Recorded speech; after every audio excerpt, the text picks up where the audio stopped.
G'day legends! This video is going to run through a quick setup guide for your new enclosure and how to ensure it is assembled properly and ready for action.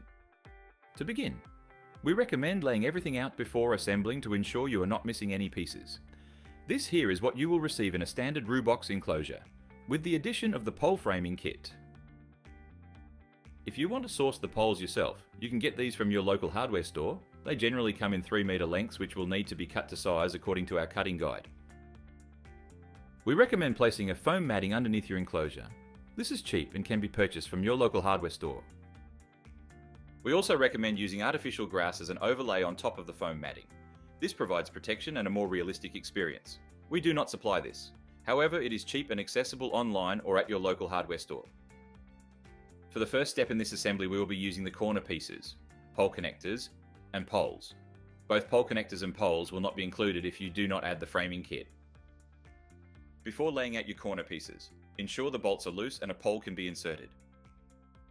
The first step will involve the 2 L connectors, 2 triple pipe corner connectors, and 1 straight connector. When laying out the first corner pieces, it is critical to ensure the green and red stickers face their corresponding colour on each corner, with the yellow pointed at the sky. Once the corner pieces are laid out, put the poles in place. Ensure that the poles being laid out are the long version included in your framing kit. When inserting the poles, ensure that the green stickered side is inserted first and pushed all the way in, before being followed by the red side. Bolts can be finger tightened to hold in place. Tighten the 2 front L bracket corner pieces, ensuring yellow is pointed at the sky. Short poles can now be inserted into each of the 4 upright connectors, and then bolts properly tightened. If you have sourced the poles yourself, upright poles will be full height, as shown on our cutting guide. When fastening the rear straight connector, ensure the bolts face away from the front of the frame, or away from where the hitter will be standing. All bolts can now be properly tightened. Ensure you do not over-tighten the bolts, or this will put unnecessary strain on the connectors. Straight pole connectors can now be placed on top of the short poles. Ensure the bolts are facing each other, or parallel with the green stickers. Once positioned correctly, tighten the bolts on the straight connectors. When bolts are tightened, measure the length and depth of the frame to ensure measurements match those in the assembly guide. If they do not, ensure poles are all the way in and have been assembled in the correct order. Now it is time to assemble the second half of the frame, which is the top. Using the remaining corner and straight connectors, lay the items out and assemble using the same methods we implemented for the base. The same colour stickers should be directed at each other with the yellow facing the sky.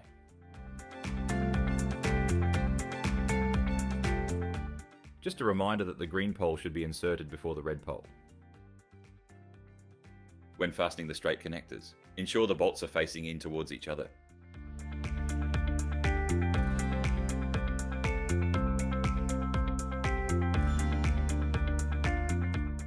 Don't forget to check and measure the dimensions once bolts are tightened. With bolts tightened, flip the frame over and move forward to make space for the bottom section. We are now going to attach the black enclosure. We will firstly show you how to do this if you have purchased the pole framing kit, and secondly, if you have sourced the poles yourself.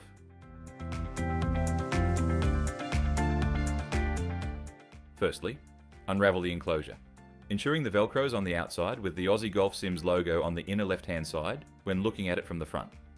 Once oriented correctly, attach the shorter sides, working from front to back. This is easier with 2 people. When attaching the Velcro, ensure that both sides line up and there are no creases.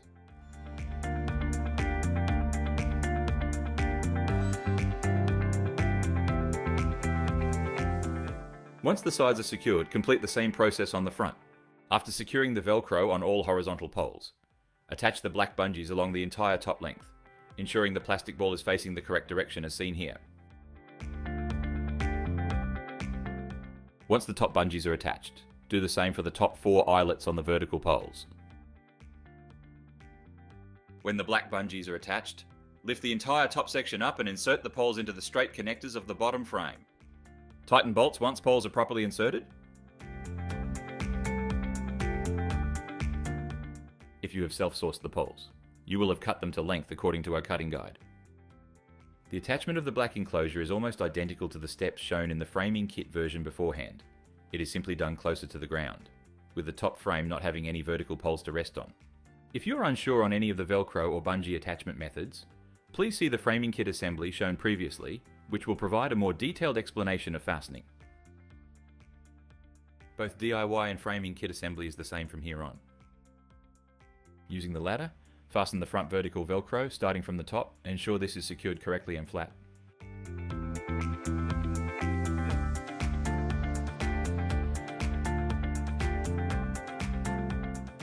Now that the vertical Velcro is attached, fasten the 2 remaining bottom horizontal strips of Velcro. 2 people makes this a much easier process, as shown here.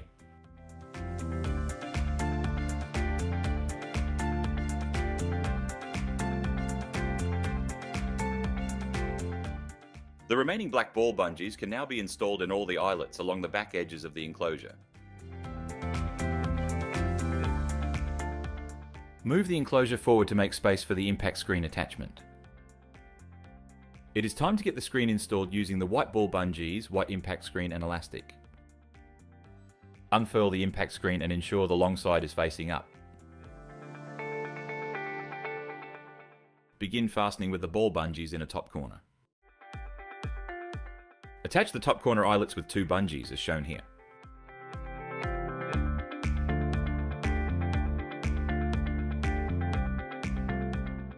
All of the eyelets along the top and then the sides of the impact screen can now be attached using the white ball bungees. Tuck the impact screen underneath the bottom pole and fasten the outer eyelet on both sides. Using the supplied bungee cord, thread this through each eyelet, ensuring you start on the second eyelet. Pull tight before tying a knot on both ends of the elastic with the knot above the black corner connector. We recommend using a simple knot to begin with to ensure it is easy to redo if it is not tight enough. You will know if the elastic is not tight enough due to the impact screen slipping back under the bottom horizontal pole following consistent shots into the impact screen. Elastic can be trimmed once you're happy with the tension. Now let's get the black backing cover on.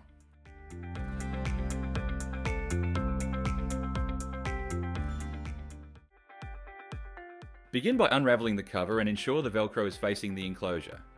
The top Velcro must be attached first, with the entire length properly connected, before following the same process from top to bottom on the side Velcro. This backing is designed to be tight and may need to be pulled hard to ensure the Velcro is attached correctly. We recommend at least 30 centimeters of clearance behind the sim. If there is an item such as a TV behind the impact screen, we suggest increasing this to 40 centimeters as a precautionary measure. Now let's get the padding connected. Start at the top corner and slowly work your way down the vertical section first with the short lengths of padding.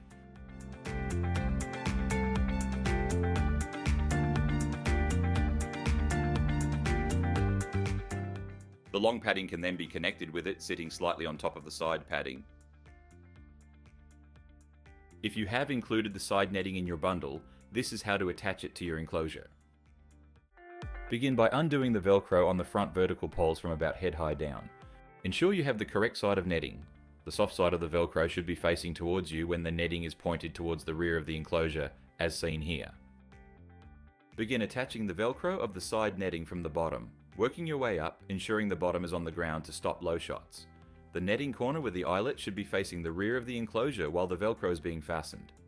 Additional elastic loops along the vertical pole can be attached. The black enclosure Velcro that you undid previously can now be reattached to the Velcro strip on the side netting as shown here.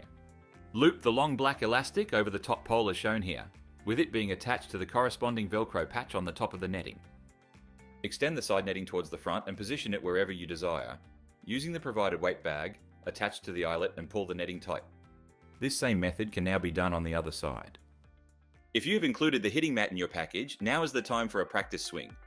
Congratulations, your RooBox enclosure is assembled.